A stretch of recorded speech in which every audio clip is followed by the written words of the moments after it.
नमस्कारम सद्गुरु। क्या आप 33 की संख्या के बारे में विस्तार से बता सकते हैं? मुझे पता है कि ये हमारे जीवन में एक महत्वपूर्ण संख्या है और अगले महीने अगली पूर्णिमा को मैं 33 साल का होने जा रहा हूँ। और मुझे पता है कि ईशा योगा केंद्र में 33 से कम उम्र के लोगों के लिए एक विशेष साधना दी जा रही है। तो मैं ये जानना चाहता था कि इस उम्र को पार करने का मेरे आध्यात्मिक मार्ग में क्या महत्व है।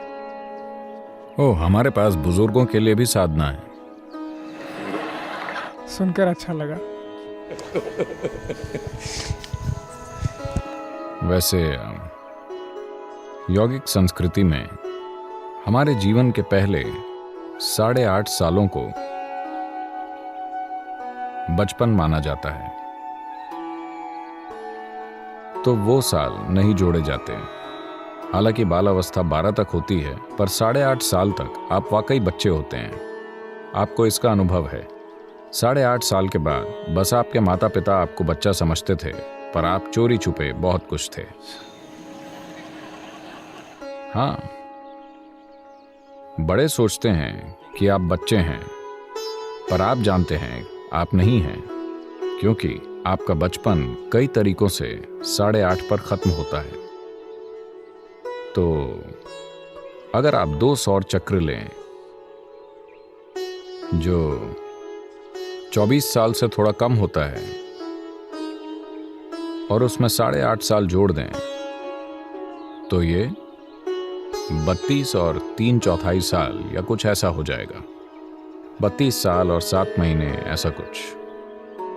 सटीक गणना हम कर सकते हैं, पर यह लगभग 33 साल होता है। तो जब ये 2 चक्र समाप्त होते हैं, बालावस्था को छोड़कर जब यह समाप्त होता है, तो एक संभावना होती है। तब आपका जीवन तीव्रता के एक अलग स्तर पर जा सकता है।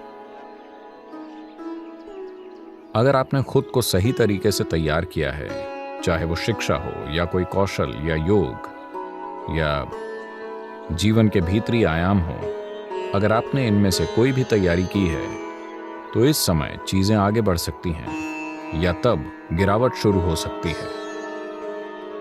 पश्चिमी समाजों में मिड लाइफ संकट की बात होती है। यह आमतौर पर 33-34 साल की उम्र में होता है। अचानक लोग समझ नहीं पाते कि खुद के साथ क्या करना है। जीवन अर्थहीन हो जाता है, या जो सफल हैं वो आगे बढ़ते हैं और अचानक सफलता या खुशहाली के विभिन्न स्तरों तक पहुंचते हैं। ये सब हो सकता है क्योंकि सिस्टम के भीतर एक चक्र पूरा हो गया है। या तो ऊंचाइयां मिलेंगी या दुर्घटना।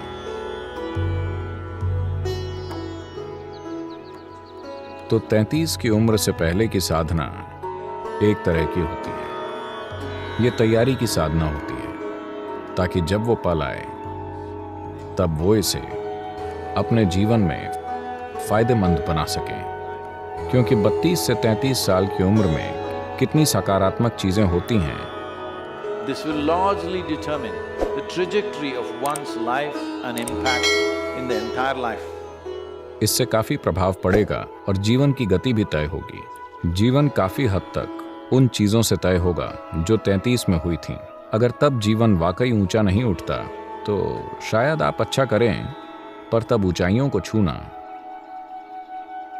थोड़ा मुश्किल होगा। ऐसा नहीं है कि आप उड़ नहीं पाएंगे, यह कहना गलत है, पर मुश्किल होगी। ज्यादा ईंधन की जरूरत होगी, काफी ज्यादा ईंधन जरूरी होगा। पर अगर आपका जीवन, आपकी शारीरिक बनावट, आपकी ऊर्जा बनावट, आपकी भीतरी ज्यामिति, अगर आप इन्हें 33 की उम्र तक परिपक्वता के एक स्तर तक ले आए हैं, तो जीवन काफी आसानी से आगे बढ़ेगा। वरना ज्यादा मेहनत लगेगी। तभी हमने 33 साल से कम उम्र के लिए साधना तय की है, ताकि वो तैयारी रखें, वो अपनी भीतरी ज्यामिति और ऊर्जा को व्यवस्थित रखें, वो खुद को ऐसे बचाकर रखें कि जब जीवन आगे बढ़ना चाहे, तब ऐसा करने के लिए ईंधन हो। देखिए, आप अपनी रफ्तार बढ़ाना चाहते हैं, पर टैंक खाली है तो मुश्किल होगी। चाहे कितनी भी संभावनाएं हों, कोई फर्क नहीं पड़ेगा। आपका टैंक खाली है तो आप उड़ नहीं पाएंगे। बाकी सब बढ़िया हो सकता है, आप शिक्षित और ज्ञानी हो सकते हैं, फिर भी इस वजह से उड़ान आसान नहीं होगी। अगर आप 33 साल से आगे जा चुके हैं, कुछ लोग उदास दिख रहे हैं, सदगुरु मैं 35 का हूं, अब क्या करें? ठीक है, अगर आप पुरुष हैं तो 42 एक और समय है जब एक और उछाल होता है। 33 जितना नहीं, पर शक्तिशाली उछाल होता है जो आपकी मदद कर सकता है। अगर आप एक महिला हैं तो यह आपके लिए 46 हो सकता है, पर शरीर को अच्छे से नहीं संभाला जाए तो 46 में संभावनाएं कम, परेशानियां ज्यादा होंगी, पर कई संभावनाएं हैं। 46 की आयु तक पहुंचने के बाद महिलाएं स्त्री प्रकृति की उन सीमाओं से परे जा सकती हैं जो जीवन के कुछ पहलुओं में रुकावट बनती है। उन चीजों को बड़े पैमाने पर तोड़ा जा सकता है क्योंकि उनकी ऊर्जा स्वाभाविक रूप से बदलती है। मैं प्राकृतिक मदद की बात कर रहा हूं, न कि ये कि व्यक्तिगत लोग क्या करेंगे। लोग इन चीजों के बावजूद आगे बढ़ सकते हैं, वो अलग बात है, पर कुदरती रुझान ऐसा होता है। तो इन दोनों से चूक जाने पर फिर 60 की उम्र में उम्मीद है।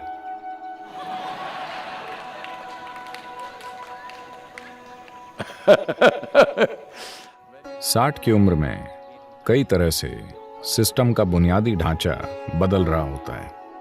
तब आप पुरुष या महिला नहीं होते।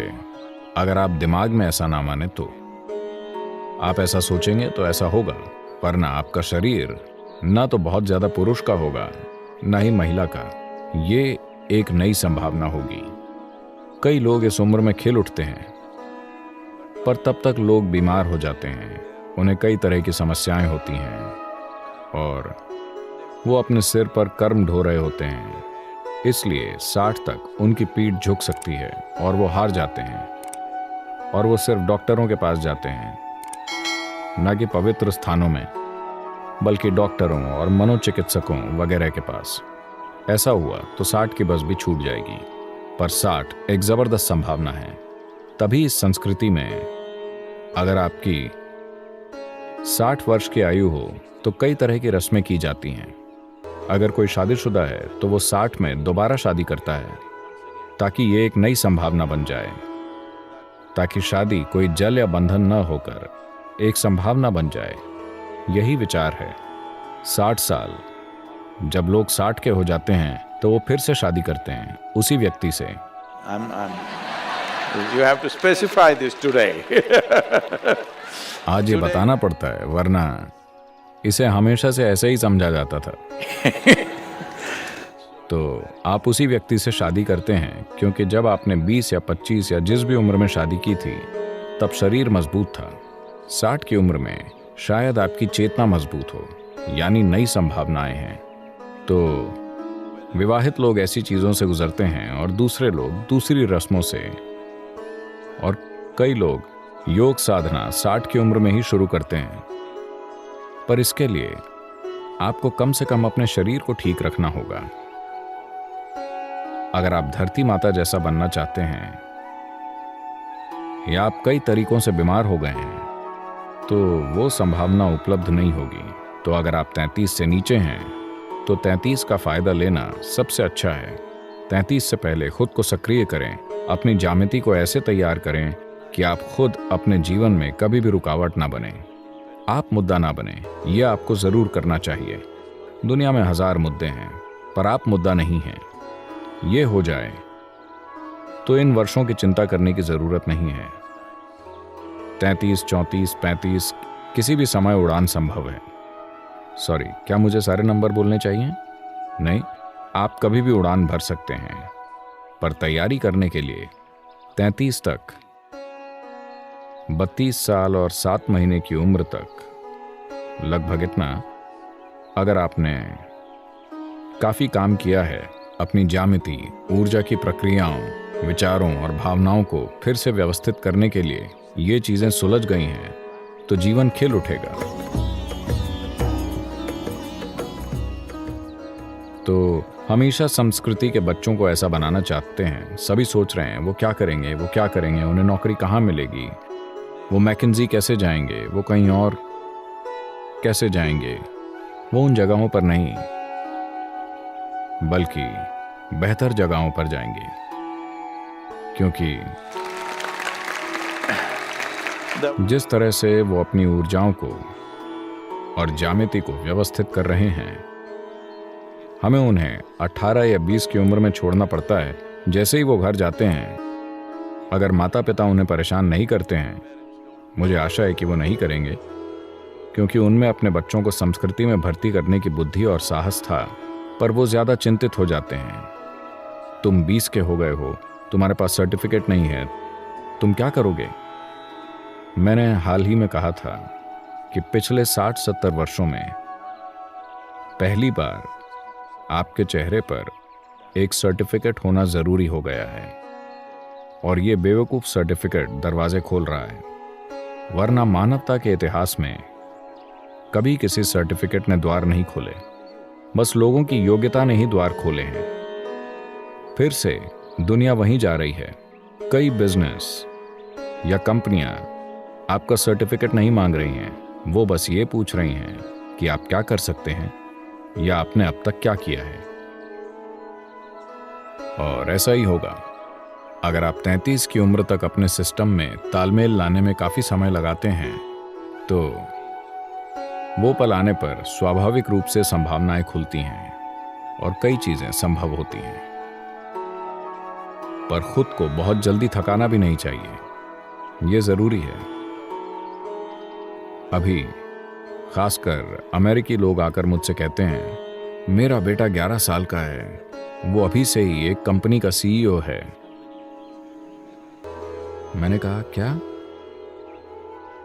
आप अपने बच्चे को बाजार में फेंक चुके हैं? दुर्भाग्य से बड़े होने पर आपको बाजार से थोड़ा जुड़ना ही पड़ता है, क्योंकि दुनिया पैसों का लेन देन बन रही है। पर वो 11 साल का है, 11 में CEO, यानी शायद ये 6 से चल रहा है। 6 साल के बच्चे को आपने बाजार में जोड़ दिया। आप इससे बुरा कुछ नहीं कर सकते। आप ये बकवास करते हैं।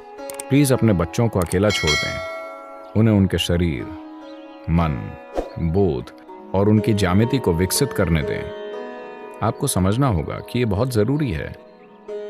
बाहरी दुनिया में कुछ महत्वपूर्ण तभी होता है जब आपकी बनावट में तालमेल हो और आपके अस्तित्व की ज्यामिति में टकराव ना हो। अगर ऐसा ना हो तो आप बहुत कुछ कर सकते हैं, पर सिर्फ टकराव और परेशानी ही होगी। अगर बनावट में समता ना हो, अगर आप किसी ऐसे यांत्रिक वस्तु या मशीन को देखें जिसकी बनावट में समता ना हो, तो उसमें बस टकराव होगा। आपको समझना चाहिए, बाहरी संसार, चाहे वो आकाशगंगा हो या सौर मंडल या ये शरीर, ये सभी मशीनें हैं। सब ज्यामिति से तय होता है। ज्यामिति में जितना तालमेल है, उतनी ही आसानी से मशीन काम करेगी, वरना टकराव होगा। जब टकराव होता है, तब जितनी तेजी होगी, उतनी परेशानी होगी। ऐसा हो रहा है। दुनिया में सफल लोग जो तेजी से जीवन जी रहे हैं, वो असफल लोगों की तुलना में बहुत ज्यादा दुखी हैं। हालांकि अगर आप जीवन में असफल होते हैं, तो आप बीच पर घूमकर मजे ले सकते हैं, क्योंकि समय है। असफलता की यही खूबसूरती है, तब समय होता है। अरे ये कौन है? मुझे पता नहीं था कि ऐसे इतने लोग हैं।